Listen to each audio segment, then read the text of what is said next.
Bismillahirrahmanirrahim. Assalamualaikum warahmatullahi wabarakatuh. Perkenalkan, nama saya adalah Maulana Muhammad Ramadan, kelas 11 SMA Flexi School. Umur saya adalah 17 tahun dan nama panggilan saya adalah Maulana, serta saya memilih salah satu proyek yaitu seleksi Y20. Goalsnya dari proyek saya itu bisa salah satunya untuk bisa berkontribusi untuk negara ini di akhir nanti, mengikuti diskusi dari delegasi seluruh luar negeri, seluruh dunia untuk mengikuti Y20 dan untuk mengambil suatu kebijakan atau keputusan untuk membangkitkan ekonomi baru di era pandemi ini bagi seluruh dunia ini. Y20 di sini adalah sebuah KTT pemuda, konferensi tingkat tinggi pemuda, yang dimana nanti akan ada konferensi dunia dari berbagai delegasi seluruh dunia, serta nanti akan membicarakan suatu topik yang sedang terjadi dan saling bertukar pikiran serta ide, dan serta berdiskusi dan bernegosiasi untuk mengambil sebuah kesepakatan yang nanti akan dikasihkan atau diberikan kepada kepala presidensi G20, yaitu Bapak Presiden kita, Presiden Indonesia, Bapak Presiden Joko Widodo. Lalu untuk Y20 ini agendanya yaitu sidang Y20, negosiasi antar seluruh negara, lalu ada diskusi di antara seluruh delegasi dunia, serta bertukar pendapat atau ide. Topik yang dibahas di Y20 ini ada meliputi 4 topik, yaitu youth employment, digital transformation, diversity and inclusion, and sustainable livable planet. Dari seluruh topik ini, saya memilih suatu proyek yaitu youth employment, karena saya yakin bahwa di era pandemi ini bahwa pemuda dapat berkontribusi dengan baik untuk membangkitkan ekonomi sosial. Syarat untuk mengikuti Y20 ini minimal adalah 16 tahun dan harus menyertakan kurikulum vitae, motivation letter, recommendation letter, dan video project yang telah dipilih dari topik yang akan dibahas. Apa aja yang terdapat dalam motivation letter dan CV? Dalam CV itu harus ada kontak, riwayat hidup atau pendidikan, pengalaman, penghargaan atau prestasi yang didapat, lalu profil, apa aja profilnya, lalu kemampuan, dia mampu dalam kemampuan apa saja. Lalu di dalam motivation letter itu terdapat tujuan mengikuti kegiatan ini, menjelaskan kemampuan dan kelebihan serta kekurangan dalam mengikuti agenda tersebut, serta kontribusinya apa untuk agenda tersebut. Untuk motivation letter tergantung dari pihak Y20-nya, penyeleksi Y20-nya membutuhkan berapa kata atau berapa kalimat yang dibutuhkan. Dalam Y20 ini membutuhkan 300 kata minimal, 200 sampai 300 kata. Nah, saya terdapat 278 kata yang saya sertakan dalam motivation letter ini. Oke, berikut adalah contoh kurikulum vitae saya, yaitu ada about me, profile, terus language, bisa apa saja bahasanya, ability atau critical thinking, interest dan hobbiesnya apa saja, lalu riwayat pendidikan, dia sekolah di mana saja, lalu ada penghargaan serta prestasi yang didapat, serta pengalaman organisasi serta acara yang diikut sertakan. Berikut adalah salah satu proses pembuatan video project saya bersama teman-teman saat 2 minggu yang lalu. Ada 2 kategori yang diikut sertakan, ada yang individu dan ada yang secara grup.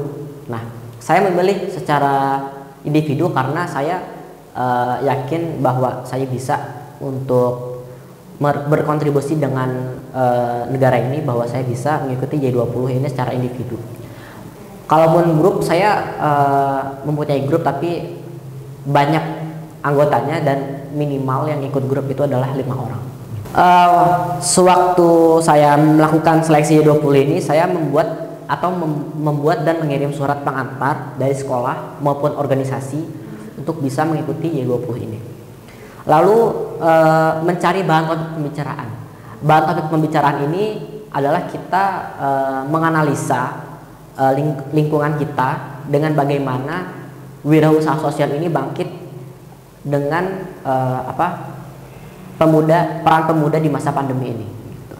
Lalu terakhir adalah pembuatan CV. Pembuatan CV ini perlu adanya dokumentasi atau dokumen-dokumen yang diperlukan agar konkret antara buat CV dan yang lain dari pengalamannya. Gitu. Kemudian yang topik pembicaraan sudah selesai?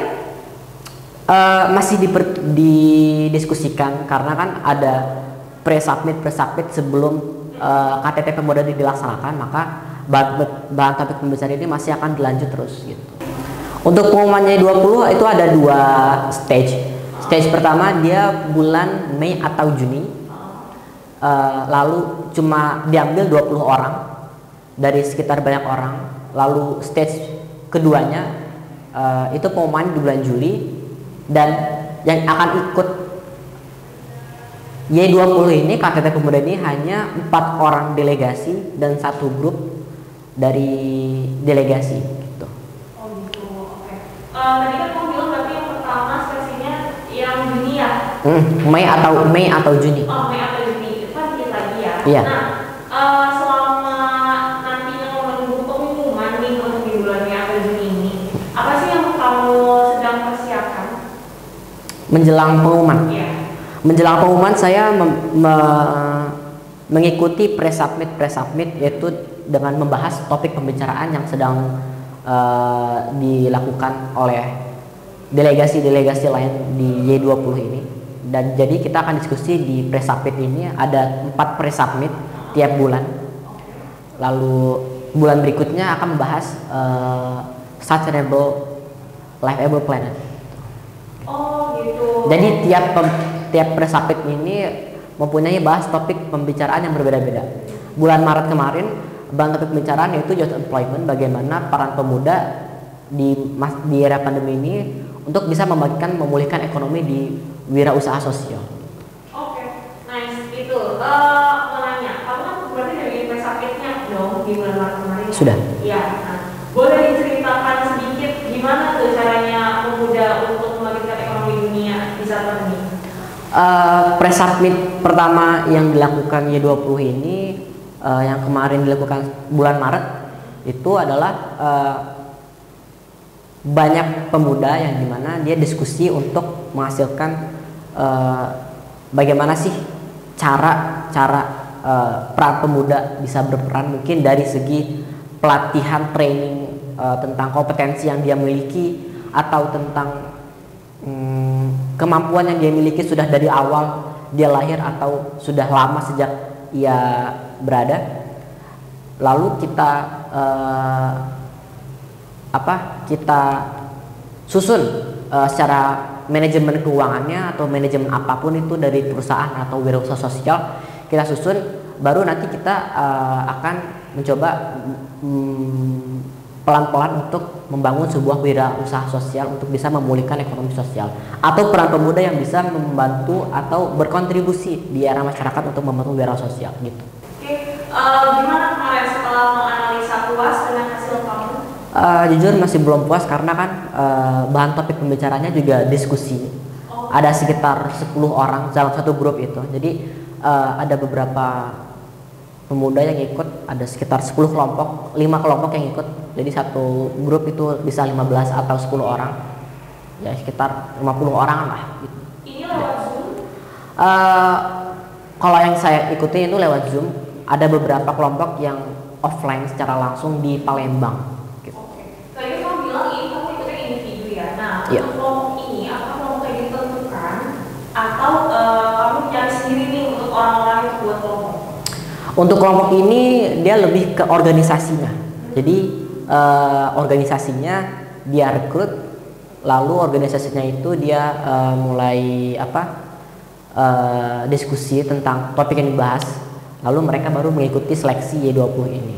Selama Maulana mengikuti proses ini gitu kan, apa aja sih kendalanya? Kendalanya yaitu satu, mungkin dari segi persiapan masih kurang banyak karena harus mencari topik pembicaraan, terus motivation letter waktu itu masih agak rancu atau agak kurang karena ada beberapa kata yang saya diulang-ulang atau berlibat. Lalu kata yang terakhir adalah pembuatan video mungkin masih kurang bukan kurang sempurna, kurang persiapan aja dari kitanya gitu.